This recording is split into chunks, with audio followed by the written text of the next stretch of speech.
여기에서 기질이 태어나 보니까 기질이 탁하다 보니까 순수 무학한 본연지성이 있는데 이 순수 무학한 본연지성이 잘 발휘가 되지가 않아. 그러면 평생 범인으로, 보통 사람으로 평생 악인으로 살아야 될까? 그가 아니라는 거죠. 주자씨는 열심히 수양을 하면 된다. 어떻게?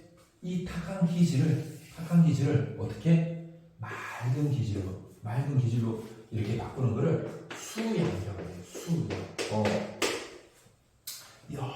열심히 나를 닦아서 내가 태어날 때는 비록 기질은 좀 탁하게 태어났지만 열심히 수양하면 나의 기질이 맑아질 수 있다는 거죠. 그렇게 내 기질이 맑아지면 내 안에 내가 원래 가지고 태어났던 그 본연의성, 너무나 선한 그런 나의 본성을, 나의 본연의성을 잘 발휘할 수 있다는 거죠. 그러면 나도 레미안스럽게, 나도 정말 훌륭한 연우, 또 지원이, 주혁이, 성준이 이런 정말 훌륭한 친구들, 선민이 이런 온유 이런 훌륭한 친구들처럼 나도 선하게 삶을 살아갈 수 있다.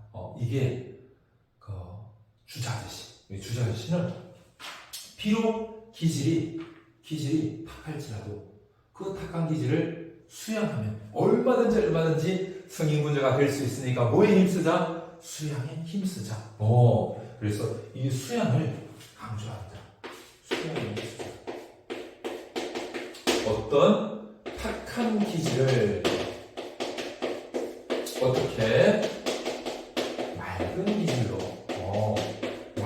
기질로 만드는 이게 바로 우리가 수양에 힘써야 되는 기질을 맑게 하는 것, 이게 수양이다 이렇게 이야기하거든요. 그래서 이 수양에 관한 이론을 수양론 이렇게 불러요. 주자의 수양론은 탁한 기질을 맑게 하는 것이다. 이게 수양론인데요. 아까 우리 이와 기로 이 세상에 있는 모든 것이 이루어진다. 이걸 이기론 이렇게 이야기하거든요. 이기론, 이와 기로 이 세상에 있는 모든 것을 설명하는 이론, 이기론. 그럼 주자아저씨가 탁한 기질을 맑게 만드는, 그래서 선한 본연지성이 잘 발휘돼가지고 선하게 살게 하는 것, 수양론이라고 했죠. 이때 이 수양론으로 주자아저씨가 많이 강조한 것이 뭐냐면 경해라 합니다. 우리 한자도 한번 써볼까요, 선생님? 한자 이렇게 쓰는데요. 우리 경건하다 이런 표현 쓰죠, 그죠? 정말 경건한 친구야. 정말 경건하신 분이야. 이런 표현 쓰죠, 그죠? 그때 경자거든요. 아주 경건하다. 그래서 그 경에 열심히 거하면 우리가 그 기질이 맑아지고 타고난 본연지성을 따라서 살아갈 수 있다라고 이야기해요. 그래서 경에 거해라. 경에 거하는 삶을 살아가라. 그러면 우리가 비록 태어날 때 탁한 기질을 타고났다. 그거 어쩔 수 없잖아요. 타고난 거 어떻게 해요? 비록 그래도 누구보다는 맑아. 동물보다는 맑아. 그래서 누구보다는 맑아. 수많은 식물들보다는 맑은 거야. 돌멩이보다 훨씬 맑은 기질을 우리가 타고났어요. 그래도 사람들 중에서는 그래도 좀 탁한 기질을 타고났어. 그래서 정말 착한 본연지성이 잘 발휘가 안 돼. 그런 경우에 수양을 통해 가지고 내가 가지고 있는 탁한 기질을 맑은 기질로 이렇게 만들면 되는데, 그 만들 수 있는 방법이 바로 경건함에 늘 거하는 것.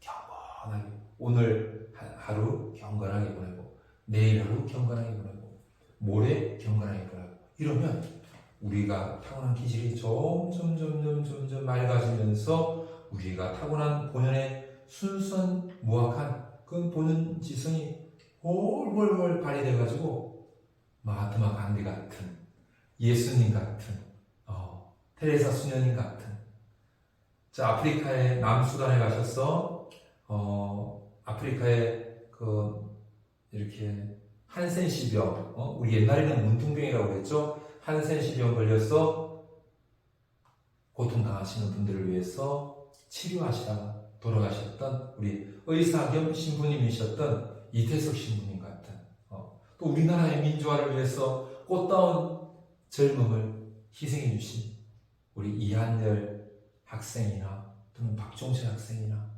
이런 분들, 일제시대 우리나라를 위해서 자기 생명을 바쳐주셨던 윤봉길 의사님, 안중근 의사님, 김구선생님 이런 분들, 6.25 때 우리나라 지키기 위해서 자기 생명을 바치셨던 분들, 이런 분들 같은 삶을 살 수 있다는 거죠. 그게 바로 경인데요. 그래서 이거를 어떻게 표현하냐면 경에 늘 거하는 삶을 살아간다. 경에 늘 거한다 라고 해서 이거를 거경이라고 표현했어요. 거경. 경건함에 늘 거한다. 경에 늘 거한다. 오늘 이 한 시간을 경건하게, 또 다가오는 한 시간을 경에, 경건하게, 또 다가오는 한 시간을 경건하게, 이렇게 경에 늘 거하는 삶을 살아가다 보면 나도 모르게 기질이, 오늘 하루 기질이 맑아지고 내일 하루 기질이 맑아지고 점점 기질이 맑아진다. 그래서 순수무악한 본연이승이 확 드러나게 그렇게 살 수 있다는 거죠. 정말 악한 사람들이 고문을 하더라도 자기 생명을 지키면서 의를 지켰던 그런 분들이 있죠. 백기환 이런 분이 계신데요. 백기환이라는 분이 계신데 우리나라의 이제 민주화를 위해서 또 우리나라 통일을 위해서 많이 애쓰셨던 분이신데 그때 이제 이렇게 민주화 운동을 한다고 잡혀가서 손톱 이런 걸 막 뽑았대요. 고문을 당하신 거죠. 그런데 이 손톱이 뽑힐 때 얼마나 아파요. 손톱 뽑힐 때 더 뽑아라! 나머지 손 5개 손가락도 뽑아라! 손톱도 뽑아라! 이렇게 이야기를 하셨다고 그러더라고요. 정말 그런 기계가 어디에서 나올까? 그런 기계가 어디에서 나올까? 그만 좀 뽑아주세요. 제발 좀 살려주세요. 이런 게 어떻게 보통 우리 사람들의 그런 모습인데, 이놈들아 5개만 뽑지 말고 나머지 손 5개도 있으니까 이것도 뽑아라.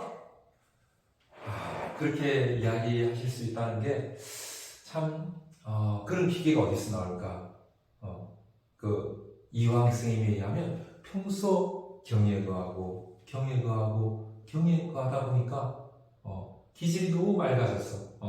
그 타고난 순수무악한 본연지성이 잘 드러나더라는 거죠.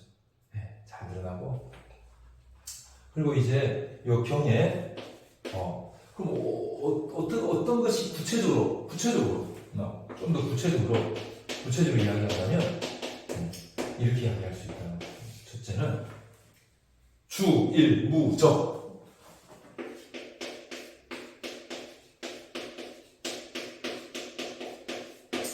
이 주는 주로 한다.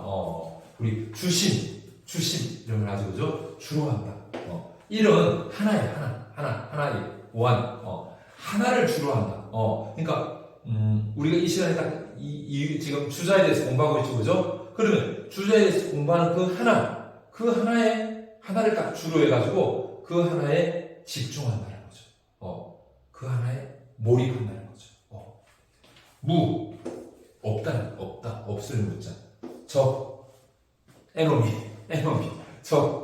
적이라는 것은 다른 잡다한 생각에 내 생각을 빼앗기지 않고 이 시간에 하나 내가 하고 있는 거의 성리학 공부, 주자 아저씨에 대해서 공부하는 거기에 내 마음을 완전히 집중하는 거야. 내가 어떤 일을 할 때 다른 것에 참 생각이 이렇게 막 가는 거 없이 지금 내가 하고 있는 수학 문제 풀이, 지금 내가 하고 있는 윤리와 사상 공부, 지금 내가 하고 있는 문학 공부, 거기에 집중하는 이거를 주일무저 이렇게 이야기하고요.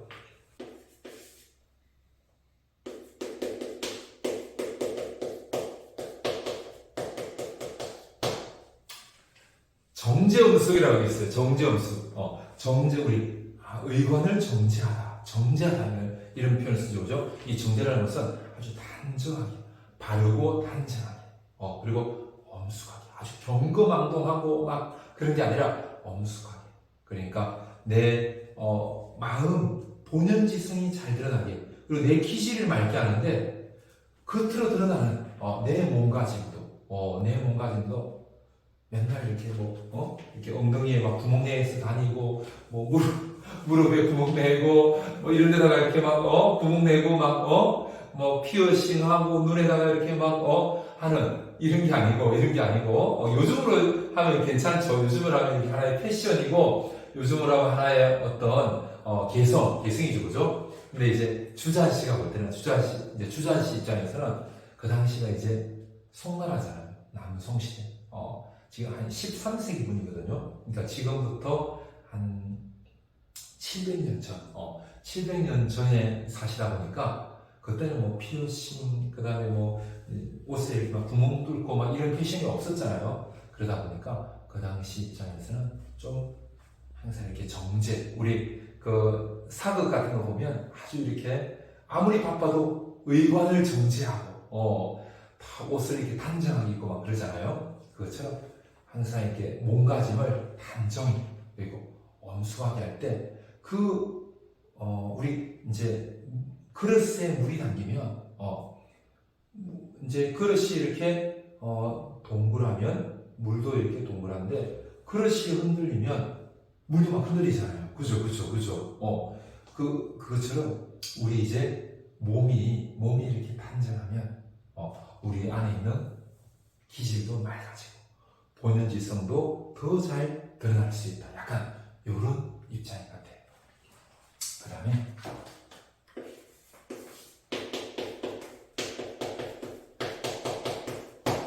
상성성이라는 게 있는데요. 이 항상. 요 성성이라는 것은 깨어있는 거. 항상 맑게 깨어있는 거. 막 잡다한 생각, 그런데 내 마음을 빼앗기지 않는 거죠. 막 이렇게, 이상한 생각에 내 마음을 빼앗기지 않고, 내 마음이 항상 이렇게 깨어가지고, 아주 내 마음과 정신이 굉장히 이렇게 깨어있을 때 있죠. 선생님도 지금 딱 이야기하니까 딱 떠오르는 게, 우리나라의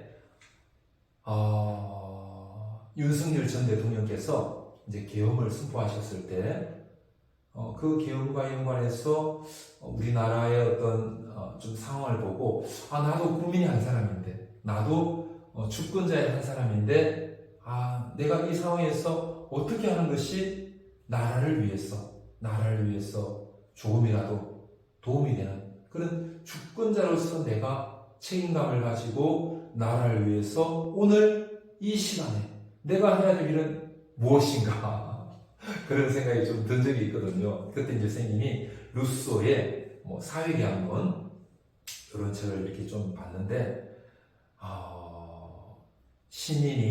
국민이 자기가 주권자인 것을 기억하고 나라를 위해서 시간을 투자하는 것을 아까워하지 않을 때 그 나라는 정말 나라다운 나라, 발전하는 나라, 번창한 나라가 될 것이다. 그 안에서 그 자신도 그 발전된 나라의 국민으로서 행복하게 살 것이다. 그런데 국민이 개인의 일에만 몰두하고 나라 일에 시간 쓰는 것을 낭비한다고 생각하고 나라 일에 신경 쓰는 것을 나에게 손해가 된다고 생각하면서 하지 않는 주권자의 역할을 하지 않는 그 나라는 망할 것이다. 결국 망한 나라에서 국민으로서 살 수가 없을 것이다. 이제 그런 내용이었던 것을 선생님이 기억하는데 그런 이제 루소의 내용을 읽으면서 우리나라를 위해서 내가 해야 될 작은 일을 한번 해봐야 되겠다라고 생각하고 선생님이 작은 어떤 이렇게 하시는 분들 속에서 같이 이렇게 이 나라를 위해서 내가 작은 목소리를 내야 되겠다라고 하고 했던 기억이 나는데요. 그때 선생님이 아주 이렇게 정신이 좀 맑아진다는, 정신이 맑아지는, 눈을 맞으면서 밤에 잠이 와가지고 막 커피를 막 마시면서 그러면서 새벽을 맞이하면서 그런데 나라를 위해서 내가 어떤 작은 일을 한다는 그런 생각을 하면서 이렇게 마음이 정신이 맑아졌던 그런 기억이 떠오르는데요. 주자 아저씨는 항상 깨어있으라. 항상 깨어있으라. 성경에도 그런 말씀 있잖아요. 깨어있는 삶을 살아라. 쉬지 말고 기도하고 범사에 감사하고 항상 기뻐하고 그런 말씀 있잖아요. 그것처럼 주자 아저씨는 항상 깨어있는 삶을 살아가라. 상성성 이렇게 이야기했어요. 이런 것들이 바로 경화하는 것이다. 그러면 나의 기질이 맑아지고 내 보는 지승이 잘 드러날 것이다. 이렇게 이야기했거든요. 자, 이게 지금 수양을 했을 때 첫 번째 스님이 이제 경에 대해서 이야기했고요. 이제 두 번째 분은 잠깐 스님이 잠깐 우리 휴식 타임 잠깐 가지고 또 이어서 할게요.